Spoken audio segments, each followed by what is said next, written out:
আসসালামু আলাইকুম রহমতুল্লাহি ওবরকাতু। সম্মানিত দর্শক, বর্তমান কিছু ইস্যু নিয়ে আপনাদের সম্মুখে কথা বলতে যাচ্ছি।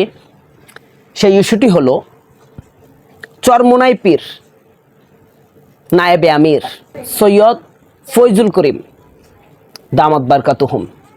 ওনাকে ব্যক্তিগতভাবে আমি অনেক শ্রদ্ধা করি এবং হকপন্থী একজন আলেম হিসাবে তাকে আমরা গণ্য করি। উনি একটা কথা বলেছেন যে ফরিদউদ্দিন মাসুদ তাকে যদি গ্রেফতার করা হয় তাহলে কারাগার ঘেরাও করা হবে, জেলখানা ঘেরাও করা হবে এবং সেই ওসিকে জবাবদিহিতার আওতায় আনা হবে, যে ওসি ফরিদউদ্দিন মাসুদকে গ্রেফতারের পরোয়ানা জারি করবে। আলহামদুলিল্লাহ, শুক্রিয়া, এই কথা একজন আলেমের ব্যাপারে উনি বলেছেন, এজন্য আমরা সাধুবাদ জানাই। কারণ একটা আলেমকে বাঁচানোর জন্য সে কঠিন পদক্ষেপ নিতে পারে। আর প্রত্যেকটা আলেমের ভিতরে এমন মহাব্বত থাকা উচিত যে একটা আলেমকে যখন অপমান করা হয় আর একটা আলেম সে অপমান মাথা পেতে মেনে নিতে হয়। কারণ আলেম সবাই এক সুতোয় বাঁধা। তবে আপনার প্রতি এই আনন্দটা এই জাতি আরো বহু আগে হতো, যখন আল্লামা মামুনুল হককে জেলখানায় ভরেছিল, রফিকুল ইসলাম মাদানীকে জেলখানায় আবদ্ধ করেছিল, মুফতি সাকাওয়াত হোসেন রাজিকে জেলখানায় আবদ্ধ করেছিল।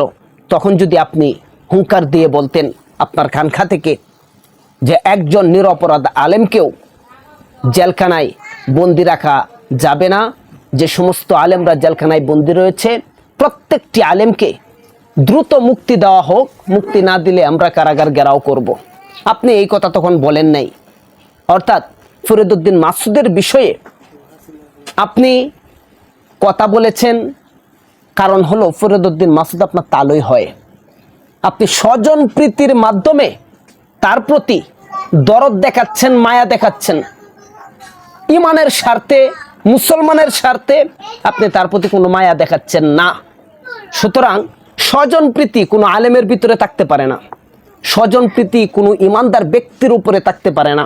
আপনি যার পক্ষ অবলম্বন করছেন, যার পক্ষে আপনি সাফাই গাইছেন, যার পক্ষ নিয়ে আপনি সাফাবাজি গলাবাজি করতেছেন, যার পক্ষ নিয়ে আপনি বড় বড় হুঙ্কার দিচ্ছেন মাঠে ময়দানে, ওই ব্যক্তি কি করেছেন এই জাতি তা কখনো কোনোদিন ভুলবে না। আল্লামা সাইদির মতো জগৎ বিখ্যাত একজন আলেম, মাজলুম আলেম যখন কারাগারে বন্দী ছিল, আর ঢাকার চত্বরে শাহবাগে নাস্তিক ব্লগাররা যখন তারা উলঙ্গ নারী নিয়ে এখানে ব্যবসা বাণিজ্য এবং আমোদ ফুর্তিতে লিপ্ত ছিল, তখন ওই মজলিসে নাস্তিক প্রেমী নাস্তিকদের মজলিসে ফরিদউদ্দিন মাসুদ গিয়ে তাদের মজলিসের সমাবেশে তার বক্তব্যই ছিল আল্লামা সাইদির ফাঁসি চায়। সে সর্বপ্রথম বলেছিল আল্লামা সাইদির ফাঁসি চায়। আর যে ব্যক্তি একজন আলেমের ফাঁসি চায়, নাস্তিকদের মজমার ভিতরে যায় বলতে পারে, সেই ব্যক্তি কখনো আলেম হতে পারে বটে, সেই ব্যক্তি নামাজ পড়তে পারে বটে, সেই ব্যক্তি তাহাজ্জুদ গুজার হতে পারে বটে, কিন্তু সে প্রকৃতপক্ষে আল্লাহর খাঁটি গোলাম হতে পারবে না। সুতরাং যে ব্যক্তি আল্লাহর খাঁটি গোলাম নয়, যে ব্যক্তি আলেমদের সঙ্গ দেয় না, আলেমদের জম যাকে বলা হয়, আলেমদের বিপক্ষে অবস্থান নেই, একজন মহিলা সরকারের পক্ষ অবস্থান নেই, একজন মহিলা সরকারের তাবেদারি করে, সেই ব্যক্তির পক্ষ নিয়ে আপনি এত বড় পীর বাংলাদেশের আপনি কথা বললেন। আপনার কাছ থেকে জাতি এটা কখনোই আশা করেনি, আপনার কাছ থেকে জাতি এটা কখনোই প্রত্যাশা করেনি।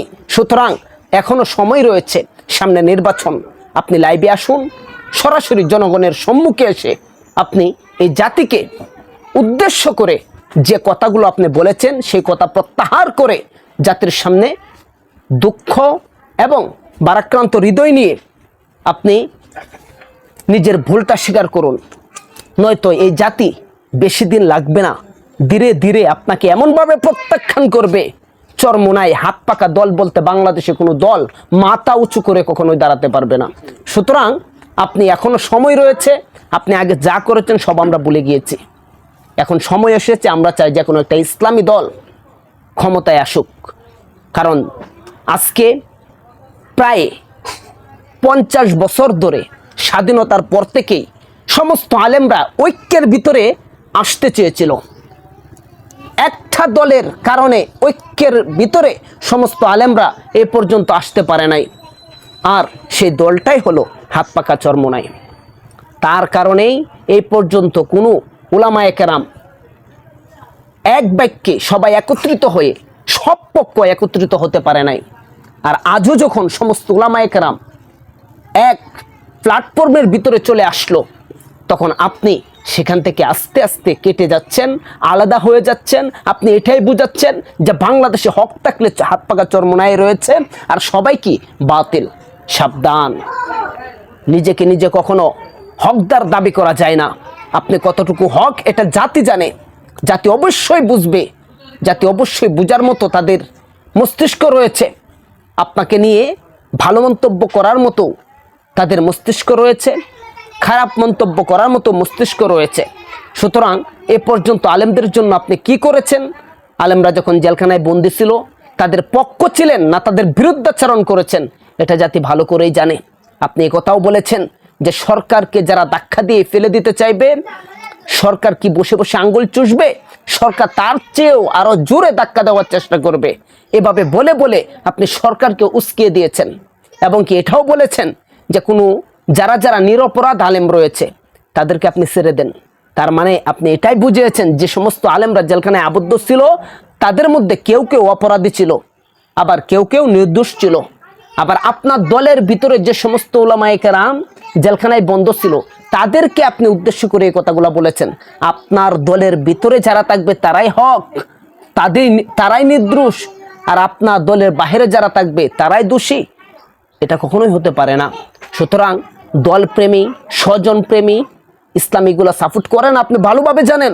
আমার মতো ছোট্ট মানুষ আপনাকে নিয়ে কথা বলার মতো কোনো যোগ্যতা রাখে না। এরপরও ভালো মন্দ বুঝার মতো এতটুকু মন মানসিকতা, এতটুকু মস্তিষ্ক আল্লাহ তাআলা দিয়েছেন, এতটুকু যোগ্যতা আল্লাহ তাআলা দিয়েছেন। অর্থাৎ আমরা ইউটিউবার যারা রয়েছি তারা কথা বলি শুধু খালি নিজে একটা জিনিস উপলব্ধি করে এর উপরে ভিত্তি করে আমরা কথা বলি না, শত শত মানুষের সেন্টিমেন্ট যাচাই করে এরপরে আমরা আমাদের মুখ থেকে সোশ্যাল মিডিয়ার মাধ্যমে আমরা কথাগুলো সবার ধারে ধারে পৌঁছে দেওয়ার চেষ্টা করি। সুতরাং এখনো সময় রয়েছে, যে সমস্ত আলেমরা এক প্ল্যাটফর্মে চলে আসতেছে ওই সমস্ত আলেমদের সঙ্গ দিন, তাদের হাতে হাত রাখুন। ইনশাল্লাহ কোনো না কোনো এক ইসলামী দল সংসদে যাবেই ইনশাআল্লাহ।